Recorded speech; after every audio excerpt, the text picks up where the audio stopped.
में कांग्रेस को निपटाने का काम शुरू हो चुका है और कांग्रेस को निपटाने के चक्कर में खुद मुख्यमंत्री नीतीश कुमार और उप मुख्यमंत्री तेजस्वी यादव निपटने के लिए कमर कस चुके हैं।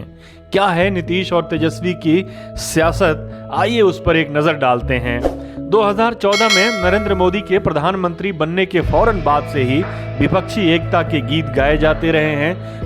कोई विपक्षी दल या गठबंधन यदि किसी एक राज्य में विधानसभा चुनाव जीत जाता है तो एकता का सुर ऊंचा हो जाता है, दूध दौड़ाए जाते हैं। अपना प्रभाव क्षेत्र बढ़ाने के लिए दूसरे राज्यों में विपक्ष के आधार वोट में सेंध लगाई जाती है, लेकिन जैसे ही चुनाव नजदीक आते हैं अपनी अपनी डफली, अपना अपना राग शुरू हो जाता है। विपक्षी एकता कोल्हू के बैल की तरह एक खूंटे से बंधा अपना चक्कर पूरा कर लेता है, किस्सा खत्म।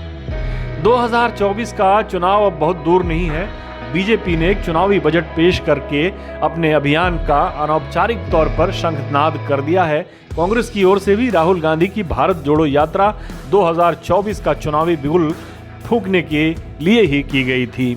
इस यात्रा ने देश के एक तबके में राहुल गांधी की छवि को जरूर चमका दिया है, लेकिन शायद जिन विपक्षी दलों और नेताओं को वो प्रभावित करना चाहते थे वो उनसे उतने प्रभावित नहीं हुए हैं।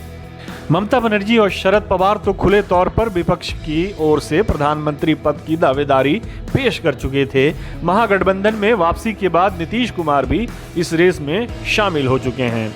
2024 के लिए विपक्षी एकता चारों दिशाओं में भाग रही है। एक दिशा में कांग्रेस नियंत्रित एकता है तो दूसरी दिशा में ममता बनर्जी और शरद पवार की समर्थित एकता। एक ओर तेलंगाना के मुख्यमंत्री केसीआर हैं तो दूसरी ओर बिहार के मुख्यमंत्री नीतीश कुमार हैं। सिर्फ एकता ही अलग अलग दिशाओं में नहीं भाग रही है। पिछले 1-2 वर्षों में प्रधानमंत्री पद के दावेदारों की भी लंबी कतार संसद भवन से बाहर निकल आई है। राहुल गांधी, ममता बनर्जी, शरद पवार, अरविंद केजरीवाल, केसीआर, नीतीश कुमार जैसे ये नाम काफी नहीं थे कि ओम प्रकाश चौटाला और उद्धव ठाकरे को भी पंक्तिबद्ध कर दिया गया। मायावती की पार्टी की नीति में ही प्रधानमंत्री का पद शामिल है। हालांकि ऐसा नहीं है कि इतने नाम पहली बार सामने आए हैं, पहले भी ऐसी महत्वाकांक्षाएं थीं, लेकिन पहले ये ख्याल रखा जाता था कि यदि कोई पार्टी विपक्षी एकता के लिए विपक्ष को निमंत्रण देती थी तो लगभग सारा विपक्ष एक मंच पर जमा हो जाता था। लेकिन अब उसके भी लाले पड़ते दिख रहे हैं। इसके ताज़ा शिकार राहुल गांधी हुए हैं। भारत जोड़ो यात्रा के समापन के अवसर पर कांग्रेस की ओर से 3 विपक्षी दलों अरविंद केजरीवाल, केसीआर और बीजेपी को छोड़कर सभी को दावत दी गई थी, लेकिन DMK, national conference, PDP, JMM, CPI और दक्षिण भारत के कुछ दूसरी सियासी दलों को छोड़कर कोई भी पार्टी उनके प्रोग्राम में शामिल नहीं हुई। लेकिन जदयू और राजद का इस कार्यक्रम में शामिल न होना कांग्रेस के लिए किसी सदमे से कम नहीं है, क्योंकि भारत जोड़ो यात्रा ने भले ही राहुल गांधी की छवि में 4 चांद लगा दिए हों, लेकिन अब ये साफ हो गया है कि विपक्ष उन्हें प्रधानमंत्री का उम्मीदवार बनाने के लिए कतई तौर पर तैयार नहीं है। सबके अपने अपने खेल हैं, लेकिन कांग्रेस तो राजद और जदयू के साथ सरकार में शामिल है, फिर ये दल क्यों नहीं आए? पहली वजह तो यह है कि बिहार में इन दोनों पार्टियों के पास बहुमत के लायक सीटें हैं। कांग्रेस के 19 विधायकों का समर्थन न भी मिले तो भी महागठबंधन सरकार पर कोई खास फर्क नहीं पड़ेगा। दूसरी वजह यह है कि राजद नीतीश कुमार के साथ मिलकर 2024 में कांग्रेस के साथ वही खेल खेलने की तैयारी में है जो खेल अखिलेश यादव ने मायावती के साथ मिलकर 2019 में कांग्रेस के साथ खेला था। वहां भी अखिलेश यादव और मायावती के बीच तालमेल का आधार ये था कि केंद्र में यदि गठबंधन सरकार बनाने की नौबत आती है तो अखिलेश मायावती के नाम को प्रधानमंत्री के उम्मीदवार के तौर पर आगे करते और बदले में मायावती अखिलेश को उत्तर प्रदेश का मुख्यमंत्री बनाने में सहायता करती। दरअसल अखिलेश और मायावती को ये मुगालता हो गया था कि कांग्रेस को गठबंधन में लेने का मतलब होगा अपने हिस्से की सीटें उन्हें देना।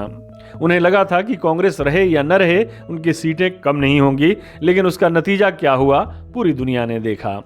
अब वैसा ही मुगालता तेजस्वी यादव और लालू यादव को हो गया है, नीतीश को नहीं हुआ है। नीतीश को अपनी हैसियत मालूम है, वो इसका इजहार 2017 में राजद के साथ छोड़ते हुए कर चुके हैं।